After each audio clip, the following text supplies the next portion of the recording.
Hello guys. So thumbnail आणि title बघून तुम्हाला समजलंच असेल की आपण कोणत्या विषयावरती बोलणार आहोत ते, की पिरियड मिस होण्याआधीच आपल्याला समजू शकतं का की आपल्या घरी पण गुड न्यूज येणार आहे. सो यस, आधीच आपल्याला गोष्टी समजू शकतात. त्यामध्ये आपण चेक करूयात की कोणत्या कोणत्या गोष्टी आहेत ज्या की तुम्ही टिक मार्क करू शकता की हां, हे माझ्यात होते, ते माझ्यात होते. तर मग कन्फर्मेशन असू शकतं की नसू शकतं. चला तर मग व्हिडिओला टाईम न वेस्ट करता आपण सुरुवात करूया. सो फर्स्ट आहे ब्रेस्ट टेंडरनेस. म्हणजे काय होतं, स्तनामध्ये अगदी अशी खाज सुटते, जडजड वाटायला लागतात ब्रेस्ट आपले, आणि असं वाटतं की गाडीचा हादरा जरी बसला ना मागे स्कूटीवर बसल्यावर, की असं वाटतं बास मला खूप इचिंग होते, इरिटेशन होते, मला त्रास होतोय. सो असं इचिंग इरिटेशन जर होत असेल ना, तर तुम्ही समजू शकता की हां, आपल्याला प्रेग्नेन्सी राहू शकते किंवा राहिलेली आहे. हे एक झालं फर्स्ट. लोअर ॲबडॉमिनल पेन बघा, म्हणजे बेंबीच्या खाली ओटीपोट म्हणतात ना, त्या ओटीपोटामध्ये जर तुम्हाला पेन होत असेल, दुखत असेल, अगदी टेंडरनेसवालं ओटीपोटामध्ये दुखत असेल, तर तुम्ही समजू शकता की हा गर्भधारणा राहिलेली आहे. कारण का सुरुवातीच्या पिरियडमध्ये काय होतं की बाळ जागा तयार करतं, त्याच्यामुळे असं टेंडरनेस होतो, दुखायला लागतं, आणि ते नॉर्मल नसतं. आता ती सुरुवात झालेली असते पण आपल्याला माहीत नसते, त्यामुळे ते दुखतं आणि आपण म्हणतो का दुखायले का दुखायले. पण जर तुम्हाला दुखत असेल तर तुमच्या घरी पण गुड न्यूज येईल ह्याची शक्यता खूप स्ट्रॉंगली आहे. सो हे झालं सेकंड. देन आहे थर्ड. एक जर तुम्हाला पाठीमागे आपल्या पाठीत जर दुखत असेल, बॅकएक जर होत असेल तुम्हाला, तर तुम्ही देखील समजू शकता की हां, आपल्या घरी पण छान गुड न्यूज येणार आहे. की आता कारण बघा, पिरियड चुकलेत, 1-2 दिवस झाला आहे किंवा आता चुकणार आहेत, आणि होऊ शकतं का, राहू शकतं का. सो या गोष्टीमध्ये जर तुम्हाला बॅकएक होत असेल तर तुम्ही समजू शकता की हां, आपल्या घरी गुड न्यूज येणार आहे. म्हणून त्यानंतर आहे फ्रिक्वेन्सी ऑफ युरिनेशन. म्हणजे तुम्ही सारखं सुसूला जाल. बघा नॉर्मली काय होतं का, नेहमी आपण जातो का नाही जात, पण सारखं जर तुम्हाला थोडीशी अशी सुसू लागत असेल आणि सारखं फ्रिक्वेन्सी ऑफ युरिनेशन तुम्ही वॉशरूमला जात असाल ना, तरी पण समजू शकता. कारण काय होतं त्याच्यामध्ये की बाळ आता गर्भाशयामध्ये ते इम्प्लांट झालेलं असतं, आणि त्यानंतर काय होतं की आता बाळ जागा तयार करणार आहे. सो लघवीच्या पिशवीवरती प्रेशर यायला लागतं, त्यामुळे आपल्याला सारखं सू लागते. सो हे पण एक लक्षण आहे ज्याच्याने तुम्ही समजू शकता की हां, आपल्या घरी अगदी छान गुड न्यूज येणार आहे.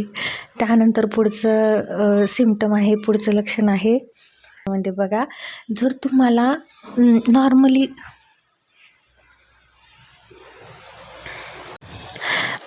जर तुम्हाला नॉर्मली ओव्ह्युलेशनच्या वेळेस, म्हणजे जेव्हा स्त्रीबीज फुटतं त्यावेळेस पण एक नॉर्मल ड्रॉप पडतो व्हाईट डिस्चार्जचा. आता कुणी ज्यांची सायकल 30 दिवसाची, ज्यांची प्रॉपर सायकल येते ना, त्यांना पण ह्या गोष्टी ऑब्झर्व होत असतील.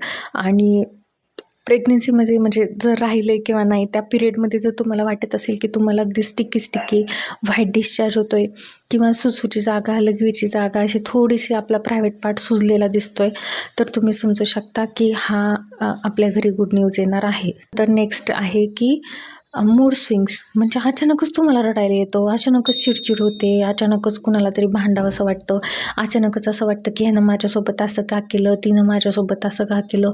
कधी पाणीपुरीच खायला वाटणार, कधी जी आवडते ती गोष्ट आवडणार नाही, जी नाही आवडत तीच खूप जास्त आवडायला लागणार. आणि नॉर्मली तुमच्या नवरा बायकोंमध्ये हा विचार करणार तुम्ही असं की हां, त्यानं माझ्यासाठी हेच केलं नाही, त्यांनी मला हे करावं, ते करावं. का? कारण ते मूड स्विंग्स असतात. काय होतील, कसे होतील, काय सांगता येत नाही. त्यामुळे जर तुम्हाला असं तुमच्या मनामध्ये जर असं स्टेबिलिटी नाही आहे ना, असा जर बदल जाणवतोय स्वतःमध्ये, तरी पण तुम्ही समजू शकता की हां, तुमच्या घरी पण गुड न्यूज येणार आहे, किंवा आता तुमचे पिरियड मिस होणार आहेत. त्यानंतर नेक्स्ट आहे जुनी पद्धत, जी की नॉशा आणि वॉमिटिंग, उलटी आणि मळमळ होणं. नुसतं वॉमिटिंग नाही होणार, वकारी सारखं येणार. सो हे पण होऊ शकतं. कारण काय होतं, अर्ली प्रेग्नेन्सीमध्ये ना बीटा एससीजी नावाचं जे हार्मोन्स असतं, ते आपलं बाळाचं जे इम्प्लांटेशन झालेलं असतं ते सिक्रेट करतं, आणि त्याच्यामुळं काय होती, उलटी मळमळ होती.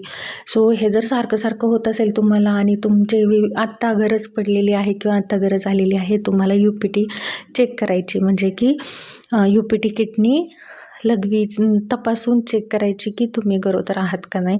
सो आपण हा पण पॉईंट कव्हर करूया की हे सगळे लक्षणं तर आहेत तुम्हाला, ह्याच्यापैकी 2-4 आहेत, आणि आता सपोज तुमची पाळी चुकलेली आहे, आणि पाळीचा तुमचा 3रा-4था दिवस आहे.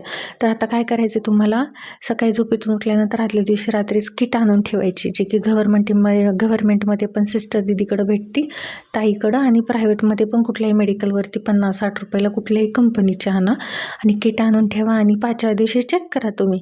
चेक कशी करायची तुम्हाला, की सकाळी उठलं ना की फ्रेश तुम्हाला काय करायची, सुसू जी असते आपली लघवीची असती, ते बसल्यानंतर ते थोडीशी जाऊ द्यायची आणि मधली एका कंटेनरमध्ये, एका प्लास्टिकच्या भांड्यात कशात तरी पकडायची आणि शेवटची पण जाऊ द्यायची. आणि त्याचे किट असतं ना, त्याच्यामध्ये 3 ड्रॉप टाकायचे आणि 2-3 मिनिट थांबायचं. 5 मिनिटापेक्षा जास्त रिझल्ट येत असेल तर ते फॉल आहे. आणि 5 मिनिटामध्ये चेक करा की थांबून की 1 रेष येते का 2 रेष येते. तर 1 जर रेष येत असेल तर ते समजून जा की तुम्ही प्रेग्नंट नाही आहात म्हणून. पण जर 2 रेषा येत असतील तर तुम्ही कन्फर्म समजा की हां, तर तुमच्या घरी गुड न्यूज आहे. आणि जर तुम्हाला फेंट रेषाचा म्हणजे एक डार्क आणि एक फेंट रेष येत असेल, त्याच्यावरती लाईन येत असेल, तर तुम्ही आणि 2-3 दिवसांनी चेक करा. कारण ते असू शकतं, पण एवढं जास्त ते हार्मोन सिक्रेट नाही झालेलं, अर्ली प्रेग्नन्सी आहे, त्याच्यामुळं तर वेट येतो. म्हणजे त्याच्यामुळे ते थांबू शकतात. परत 2-3 दिवसांनी तुम्ही चेक करा. सो गाईज, अशा पद्धतीनं तुम्ही ह्या लक्षणांनी चेक करू शकतात की तुमच्या घरी गुड न्यूज येणार आहे किंवा काही काही लक्षणं आहेत आणि तुम्ही UPT किटनी कसं चेक करू शकता बेबीसाठी. सो आणि तुम्हाला कोणत्या विषयावरती इन्फॉर्मेटिव्ह व्हिडिओ पाहिजे असतील तर मला प्लीज कमेंटमध्ये सांगा आणि आपल्या चॅनलला लाईक करा, शेअर करा, and thank you so much for watching this video.